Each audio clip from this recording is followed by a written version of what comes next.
So you've been doing your research and you're curious about FHA loans. You're not really sure exactly how much money you need for your down payment or even your closing costs. And on this video, we're talking all about where your down payment can come from, how much it actually is, and what is it relative to that sales price. And we're getting after it right now.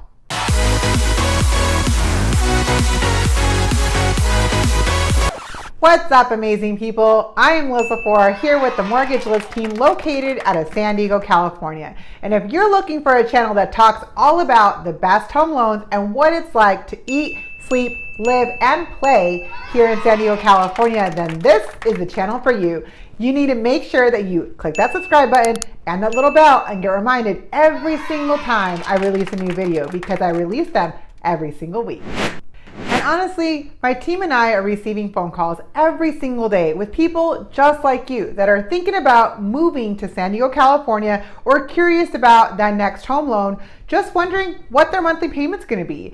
And if you are thinking about that move or curious about that monthly payment, then you definitely need to reach out to us. Make sure that you give us a call, send us a text, or an email, whatever is easiest for you. We definitely have your back when moving to San Diego, California, and on your next best home loan. All right, so let's get into it. FHA and down payment. How much do you truly need for an FHA loan to be able to purchase your first home?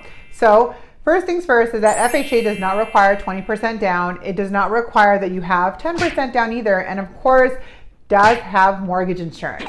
And so regardless of whether you're going to have the mortgage for 30 years, 3 years, 10 years, you're going to carry mortgage insurance from day one. And so when we look at the actual down payment aspect, if you end up doing just a basic program, there's going to be a down payment percentage of 3.5%. But wait, that's not all the details. There's a lot more that comes into that down payment, because depending on your credit score will depend on how much you actually need to put down, because the lower the score, the higher the down payment. And so in some cases, you could find that your credit score is going to dictate that you're going to need to have more money down. So unlike USDA and VA loans, both of those programs are 100% financing. So those do not require a down payment. However, the 3.5% down payment can come from yourself or a gift. And we're going to be talking about what technically a gift is later on in the video. But did you also know that you could use a down payment assistance to be able to cover some of your down payment? In some cases, it might cover all of it, and it might even cover some of the closing costs. In other cases, depending on the sales price, the higher the price, the less it's going to cover, because the prices of the down payment will actually be varying depending on how much you actually need, because the higher the price, the same amount calculation, which we'll talk about in a little bit, is a little bit different.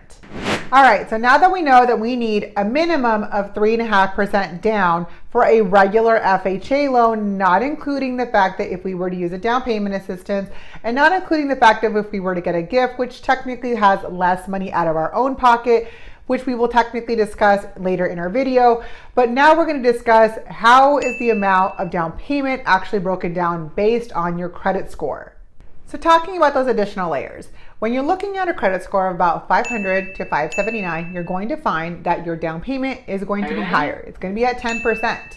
So 10% down is going to need to come from your own money. Typically, you're not going to be able to use gift money for that 10%. And when you have a lower credit score, you're going to find that there are more restrictions. They're going to want to know where your money is actually coming from, how much you're actually spending on a regular basis. That's going to be more restrictive, like your debt to income, DTI. If you don't know what DTI is, you definitely need to watch the other video that I did when I was comparing conventional to FHA. So make sure that you take a look at that video. But when we're talking about the details as to the debt to income, you want to make sure that you're spending closer to that 45%. It doesn't mean that that's the maximum that you can spend.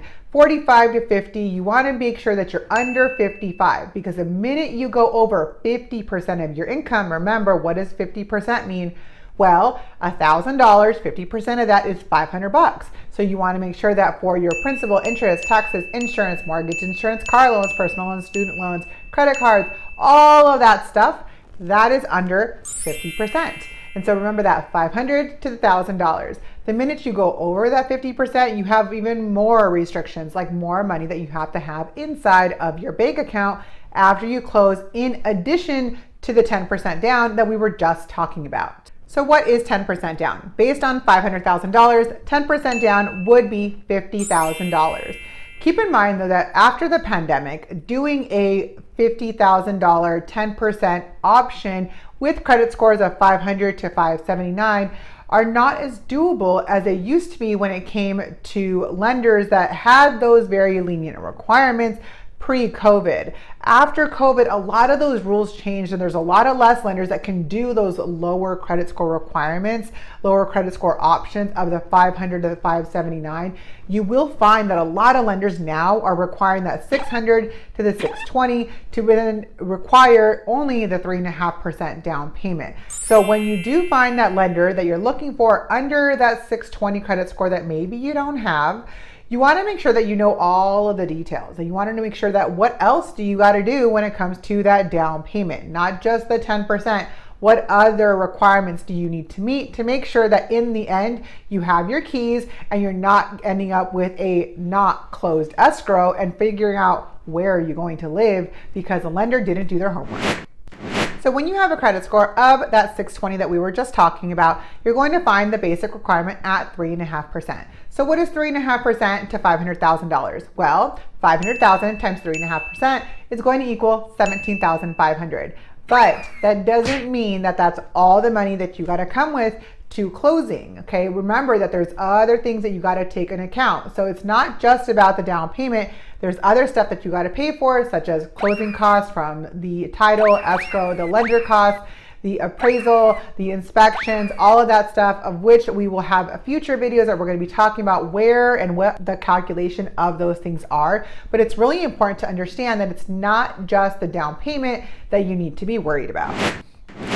Now we know what the down payment requirement is going to be, that we have to have that minimum 3.5%. In some cases, we're going to have up to that 10% down when it comes to our credit score of whatever it may be, whether it's at 620, 580, or 500.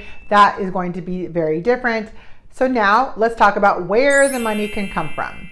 So technically speaking, the money for your down payment can come from regular aspects. So it can come from your own bank account, your assets that you have, checking, savings, money market. It can even come from your own 401k. Make sure that when you're looking at the 401k though, that we want to make sure that you can actually take the money out without having any penalties. If you're going to have penalties, meaning that you're going to take the money out as a hardship, you want to make sure that what those repercussions are. Because if you're going to have the hardship, you're going to get penalized, you need to be aware of the next year as to what you're going to have to pay in taxes. Too many times, lenders are telling clients that they should take the money out of their 401k. Just take a hardship and no harm, no foul. Later on, they can deal with it when it comes to their taxes. The problem with that is that you're going to get penalized by the IRS for taking the money out too soon. And it's really important that you know what those penalties are, because typically when you take money out of your 401k and it's not through a loan, they only require you to hold back 20%. And 20% is not enough based off of that money.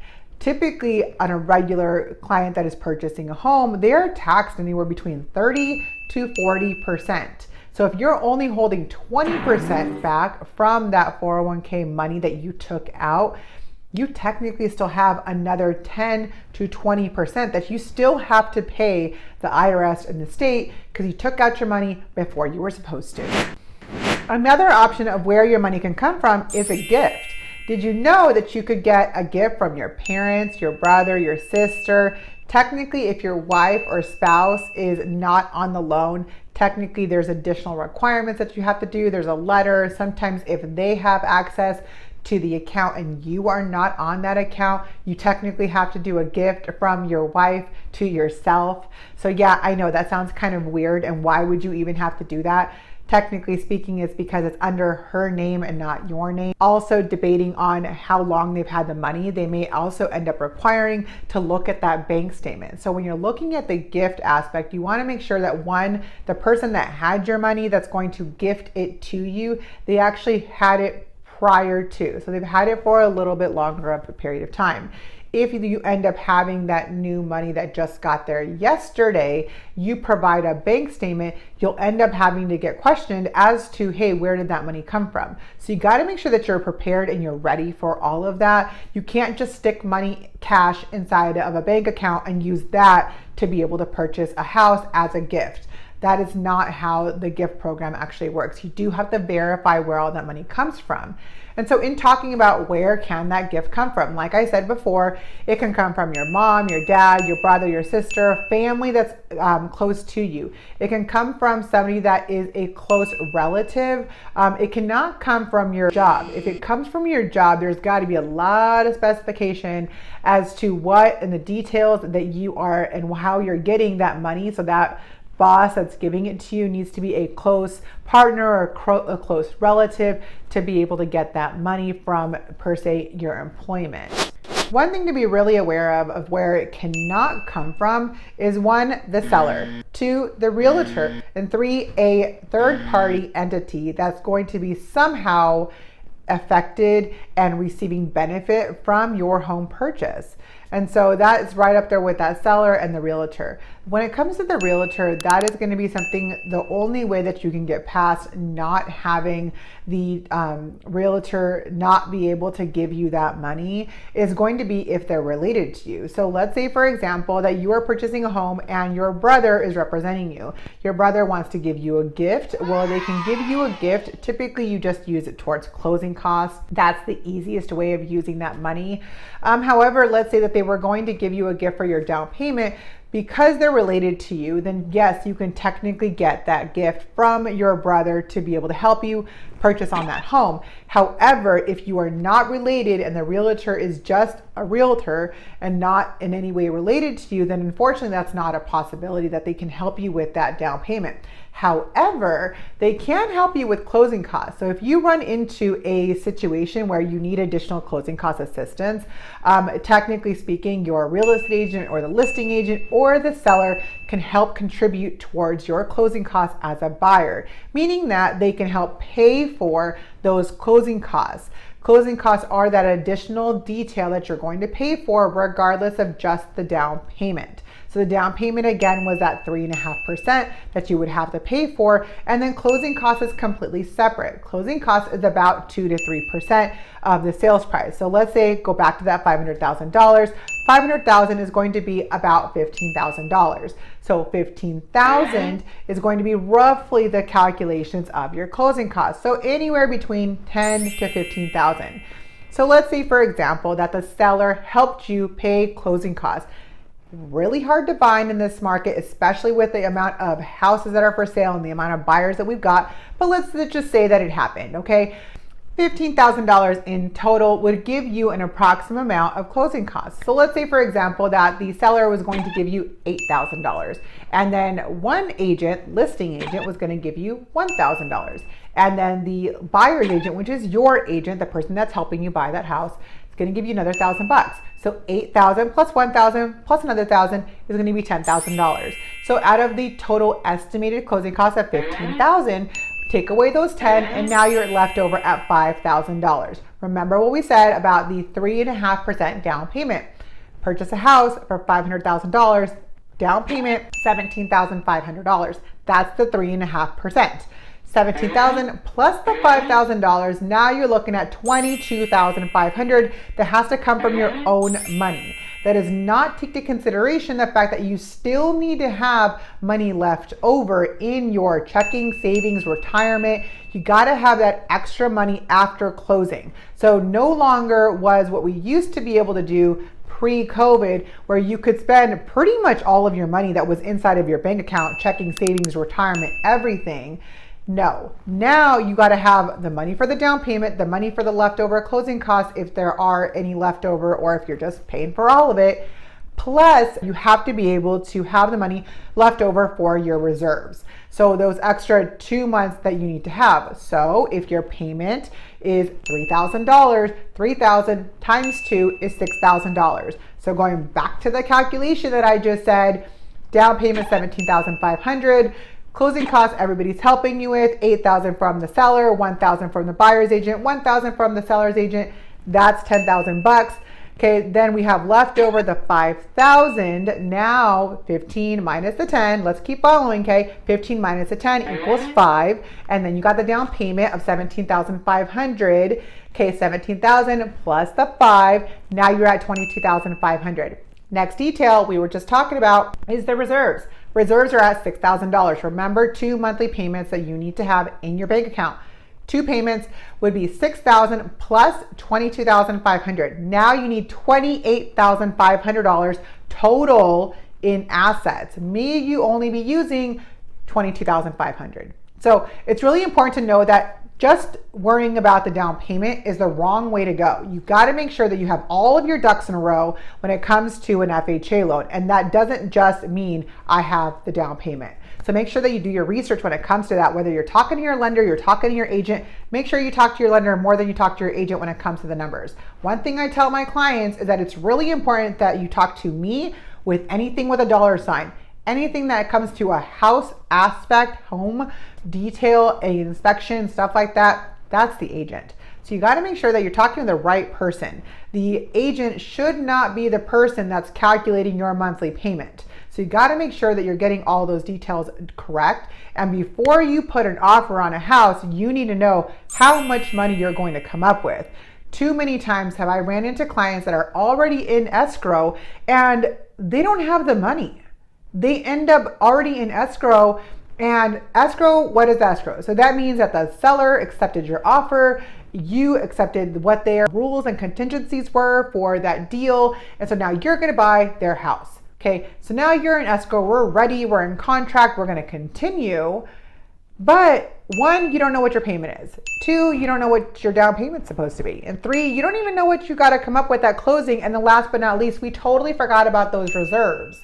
So all of those things are things that you need to be asking for before you get into escrow and before you get into looking at houses, before you get into the car of your real estate agent. All of that information is really important because it's not something that we can just put together. We're not going to just have $22,500 fall from the sky. We're not going to have $6,000 for our reserves fall from the sky. So we have to make sure that we do our legwork. We got to make sure that we do our homework. So make sure that you question your lender when it comes to that down payment. And hey, do you have enough money in your bank account? And then looking at your bank account, do you have any large deposits? Did you just deposit $5,000 yesterday, cash money, into the bank account? Can you use that money? Probably not. Okay, so all of those factors are really, really important. You want to make sure that we're not just going to the lender that's quickly giving you that pre-qualification and not doing any research, not looking at your income, not looking at your pay stubs, not looking at those large deposits, because those are the things that I like to call Pandora's box that are going to cause you to go in circles when it comes to your new home purchase. And if you're still watching, you definitely want to stick around because we're going to be talking about down payment assistances next. So, California program, CalHFA, California Housing Finance Agency. That program is something that I use a lot. That is your way of being able to not have to do the down payment that I was just talking about for that 3.5%. That's your way of not having to come up with all those $15,000 that I was just talking about for your closing costs. Within the state of California, they give you the ability of being able to use this down payment assistance for the state. So the way that it works is that you can connect it to an FHA loan, a conventional loan, a USDA loan, a VA loan. Okay, so today we're talking about an FHA loan. So for FHA purposes, it's going to give you the ability of getting additional assistance from a ZIP home loan, whether it's 1% help, 2% help, or 3% help, all of which is calculated based off of your loan amount. And then in addition to that ZIP home loan, remember ZIP home loan, which is a zero interest loan, they also have an additional program. It's called My Home. And based off the regulations right now on that program, My Home gives you $10,000.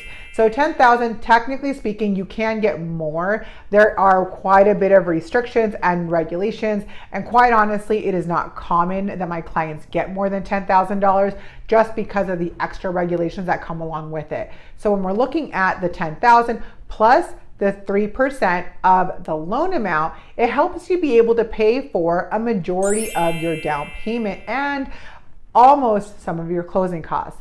So the way that we typically structure this when it comes to the state of California is that no, technically, you're not going to have to come up with the 3.5% down. Sometimes you'll end up coming up with quite a significantly less. So why do I say sometimes? Well, because the program within the state of California, the My Home program, is not going to change the $10,000, meaning that if you buy a house, let's say in Riverside, and you end up buying a home of $400,000, that $10,000 could almost cover the full 3%, right? It's almost like 2.5% based off that $400,000.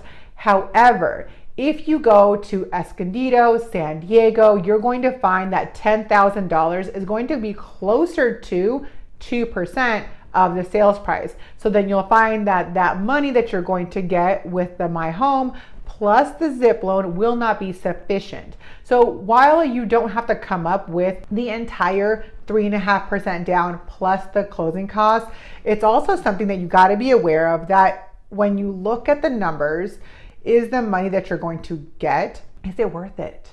Is the money that you're going to get for the $10,000, is it something that you want to do plus that Zip loan?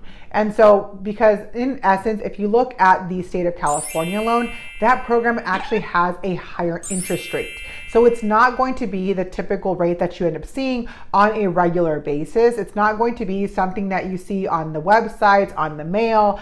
That's not the same interest rate. State of California, while they still have an FHA, USDA, California conventional loan, and a VA loan, they still have different rates. So typically you will find that in general, when you do a regular FHA loan by itself without the state of California, you will end up having a lower interest rate and technically lower closing costs. However, with the state of California, you may have a little bit higher of an interest rate, but the closing costs are more so covered. So even though they are a little bit higher, they are more so covered with the My Home plus the Zip loan. So there are benefits to both of these situations, and the Cal HFA loan is not for everybody. So while you still technically qualify for the mortgage, it's really important that you see the different options.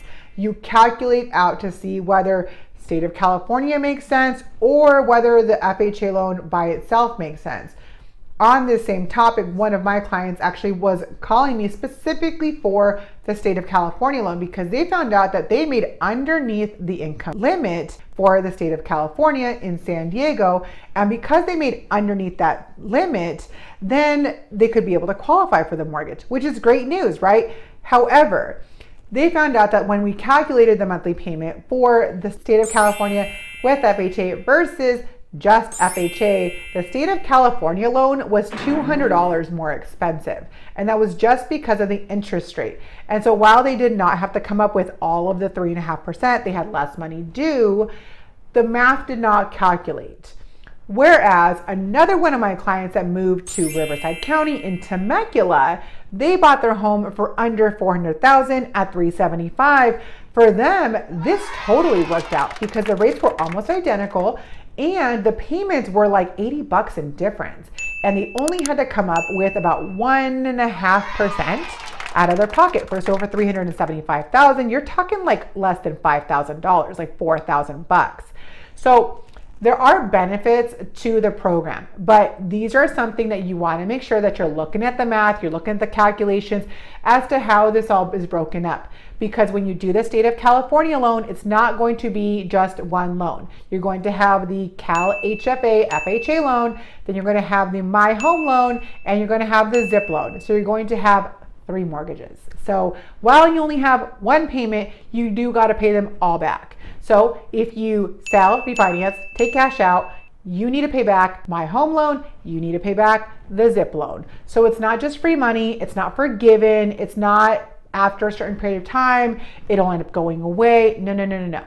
This money you gotta pay back. So while the Zip loan is at 0%, the My Home right now, as we do this video, is at 2% interest.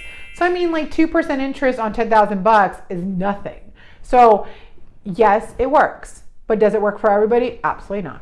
So you got to make sure that the math truly works out when it comes to you and your family. So if you're strapped for not having as much money for a down payment, but you do have the money for the reserves, well, then maybe this is an option. While if you're looking for a sales price of $600,000 to $700,000, while this program can technically do that, that might not be the best use of this program. And the reason why I say that is because you'll end up coming up with a higher monthly payment, and the money that they're giving you will not absorb as much as it should or needs to make that math make sense.